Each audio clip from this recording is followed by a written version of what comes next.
Hello everyone, welcome back to my channel. আবারও চলে এসেছি দীঘা পার্ট 2 ব্লগ নিয়ে। আর আগের দীঘা ব্লগটাতে তোমরা আমাকে এত এত এত ভালোবাসা দিয়েছো, তার জন্য অসংখ্য ধন্যবাদ। এইভাবেই আমাকে সাপোর্ট করতে দেখো, আমার ভিডিওসগুলো দেখো।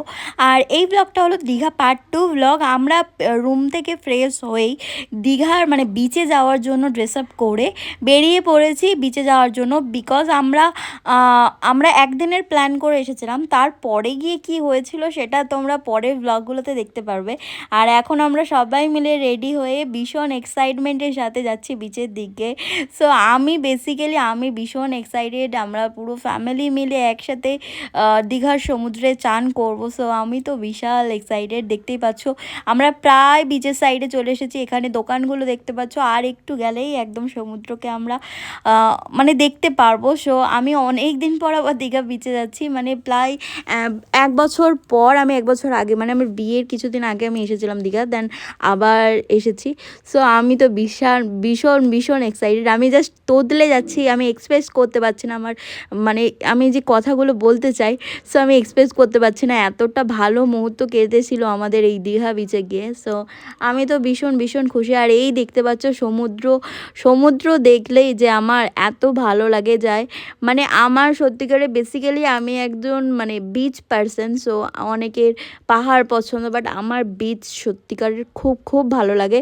বিকজ পাহাড়ে অনেকটা হাঁটতে হয়, ট্রেকিং করতে হয়। সো আমার একদম হাঁটতে ভালো লাগে না। এবার যারা পাহাড় লাভার আছো তারা এসে আবার আমাকে কমেন্টে এসে অনেক কিছু বলে যেতে পারো, বাট যার যেটা চয়েস। তো আমি বিচ পারসন, তো আমার বিচ খুবই ভালো লাগে। এখানে আমরা একটা টেবিল চেয়ার নিয়ে নিয়েছিলাম, এখানে সবাই মিলে বসবো। দেখতে পাচ্ছ আমি নাচতে শুরু করে দিচ্ছি লিটারেলি। আর এই যে সমুদ্রের এত মানে সুন্দর দৃশ্য দেখে জাস্ট মন ভরে যাচ্ছিল। জাস্ট মনে হচ্ছে সারা দিন শুধু সমুদ্র দেখি আর সমুদ্র দেখি। তারপর এখানে দেখতে পাচ্ছ সবাই মিলে যেন একটা কি গভীর আলোচনা করছিল। মানে আলোচনা বেসিক্যালি এটাই ছিল যে আমরা কে কি মাছ খাবো। আর এখানে আমার দিদি ভাই ক্যাট মেরে একটু পোজ দিচ্ছিল। তারপরে আমরা সবাই মিলে ভোলা মাছ খাচ্ছিলাম, যেগুলো পবিত্র অর্ডার দিচ্ছিল ওখানে দাঁড়িয়ে। আর ও দেখে মাছগুলো আনছিল। আর হ্যাঁ, এখানে অনেক রকম স্ক্যাম হয়। অনেক সময় তোমাকে ভালো মাছ দেখাবে, তারপর তোমাকে পচা মাছও দিয়ে দিতে পারে। তাই জন্য ওটা নিজেদের মতো করে দেখে তোমাকে জিনিসটাকে রান্না করাতে হবে। সো আমি না এই জিনিসগুলো এখন আমি ভয়েস দিচ্ছি। সো আমি যখন এই ভয়েস দেওয়ার টাইমে আমি চাটফাট দেখে আমার এখনও জিভে জল চলে আসছে। সো আমি একটু করে তোতলে যাচ্ছি।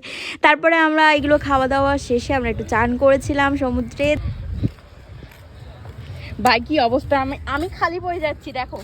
আর ওকে আমি জুতো দিয়ে দিচ্ছি, ও আমার জুতো হাতে করে নিয়ে যাচ্ছে। মানে মজাই মজা ওর।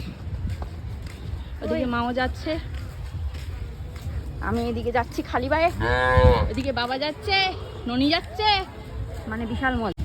ননি এত চান করেছে বলবো।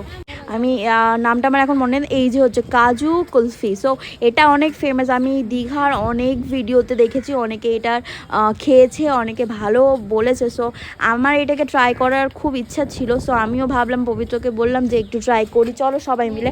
সো প্রথম দিন গিয়ে আমাদের এত ভালো লেগেছিলো। আমরা সেকেন্ড ডেতে যখন গেছিলাম, সো আমি সেকেন্ড ডেতেও এই কুলফিটা খেয়েছিলাম, আমার খুব ভালো লেগেছিলো। সো এখানে ননি ওকে ফার্স্টে দেওয়া হয়েছিল যে ও টেস্ট ননি খুব ভালো টেস্ট করতে পারে, কোন খাবারটা কোন ভালো করে টেস্ট। সো ওর আগে টেস্টের অপেক্ষায় আমরা ছিলাম, তারপরেই আমরা সবাই নেব ভেবেছিলাম। সো এখানে ননি এত পছন্দ হয়েছে, ও 2টো আইসক্রিম নিয়ে ও খেতে যাচ্ছিলো। দেখতে পাচ্ছ 2টো, আর ওর হাত মুখ পুরো আইসক্রিমে ভরা হয়ে গেছিলো। সো আমরা সবাই মিলে একটা টোটো ধরে এবার আমরা হোটেলের উদ্দেশ্যে যাচ্ছিলাম। আমি বেসিক্যালি বুঝতে পারছিলাম যে এই অবস্থায় আমাদেরকে হোটেলে অ্যালাউ করবে কি করবে না, যেভাবে আমরা মজা করেছি সমুদ্রে।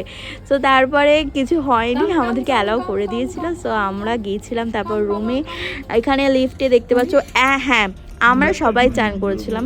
বেসিক্যালি বাবা আর পবিত্র এরা দুজনে চান করেনি, অনেক করে বলেছিলাম তাও করেনি। সো আমরা চান টান করে রুমে যাচ্ছি। আবার দেখা করছি একটা নতুন ব্লগের সাথে। Bye guys.